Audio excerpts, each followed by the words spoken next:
Well, hello everyone. My name is Nicolas Alejandro Beranunis, and today I'd like to talk about one of the most effective tips I ever received, and it really changed the way I study and work.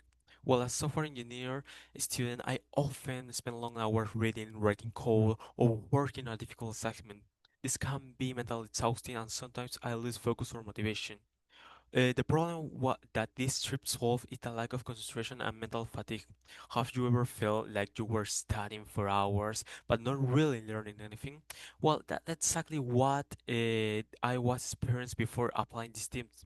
I would sit at my desk for hours but feel tired, distracted, and frustrated. I need a way to study smarter, not just harder. The tip that really helped me is something called the Pomodoro technique. It's a famous tip I know. It's a time management method that was developed in the 1980s by Francesco Cirillo, I remember. The idea is simple. You work for 25 minutes, then take a 5 minutes break. After four work sessions, you take a longer break, usually around 15 to 30 minutes.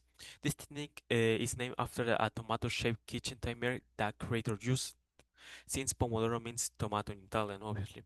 Well, to use it, you just need a timer. You can use your phone or any free Pomodoros app.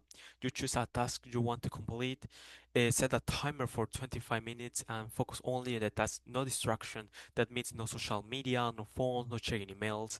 When the timer rings, you take a 5 minutes break, stand up, stretch, walk, drink your water, anything that gives you your mind a reset. Then you repeat the cycle. After four cycles, take a longer break. It really helps your brain to reset and keeps you motivated throughout the day. This technique helps me with a time management productively and even motivation. I used to feel overwhelmed by big tasks, but now I break them into smaller parts and it feels much manageable. It's also a good way to avoid burnout. Since I started using the Pomodoro technique, I've been more efficient and my work quality has improved.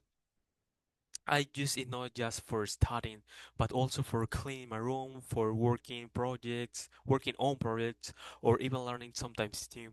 It's very flexible and can be adapted to different situations. If I have to study for exam, I might to sit so 8 pomodoros in a day. I can also adjust the time depending on the difficulty of the task. This technique can be used by anyone and has been recommended by productivity experts, teachers, and students all over the world. It's just a technique that should be followed, especially by people who get easily distracted like me. Well, in conclusion, this simple tip using the Pomodoro technique has a big impact of my life. It helped me to improve my focus, reduce stress, and be more productive. So if you ever feel like you are not studying effectively, give this method a try. I might work for you too. Thank you for listening. For listening.